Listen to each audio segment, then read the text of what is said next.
بسم الله الرحمن الرحيم. ده الصاج بتاع اللوحة. اول حاجة بنعملها ان احنا بنركب الضغطات على الصاج بتاع اللوحة. بنعمل الكلام ده ازاي؟ بناخد المقاسات بتاعة الضغطات دي وبنبدأ نحطها. من الاخر احنا بناخد المقاسات ازاي؟ بناخد ان احنا اول حاجة بنيجي مثلا بالمتر او بالمسطرة تي، بنقف بنسيب هنا 4 وبعد كده 14 بعد كده 4 بعد كده 14 4 14 4، وبعد كده بنيجي جايين كده بالمسطره مثبتينها كده. باجي واقف هنا واخد 2.5 وبعد كده 4.5، باجي عامل الايه؟ باجي عامل الخطين، اللي هو الخط اللي هو بالعرض كده والخط اللي هو بالعرض كده، والخطوط اللي بالطول بعملها. فبالتالي في الاخر بكتشف ان الضغط، طول الضغط اللي هو ده كده هيكون طوله 62، وده هيكون 49.5 او 49 وشويه، وده بيكون 41 او 41.5 او 42، ده 41.5 او 42. وبجمع الضغطات بالشكل ده. بعد كده بقى هنجمع اللي هي الايه يا باشمهندس؟ البارات بقى هنجمعها في الايه؟ هنجمعها ونحطها هنا. هنحط في النص هنا واحد وفي النص هنا واحد، وهنا بعيد عن النص شويه عشان هنا، وهنا بعيد عن النص شويه عشان هنا بنركب سيركت بريكر. بس دي كل الفكره بتاعت التجميعه وهوريها لكم في الاخر. دلوقتي بقى احنا ركبنا البارات اهي.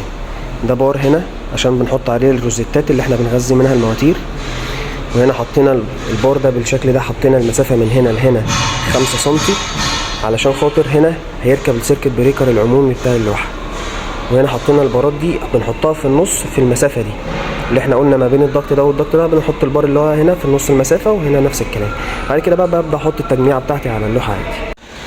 هنا كده بعد ما ركبنا كل الريليهات، هنا حطينا 5 ريليهات، وهنا حطينا التايمر، ودول ريليهات. ده سيركت بريكر اهو سيركت بريكر من اللي هو المينيتشر سيركت بريكر C10، تمام.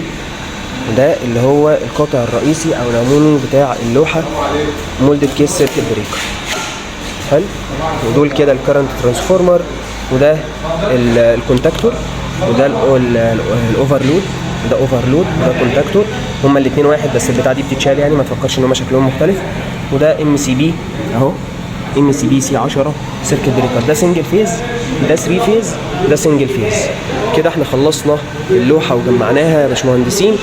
فاضل بس ان احنا نعمل الموضوع بتاع الوايرز، والموضوع كده هيبقى تم بشكل كامل بالنسبه للوحه دي. هتقولي ليه حطينا هنا 5 وحطينا 10 والكلام ده؟ ده طبقا للمواصفات بتاعه اللوحه وطبقا للاحمال اللي احنا حاسبين عليها. بس كده.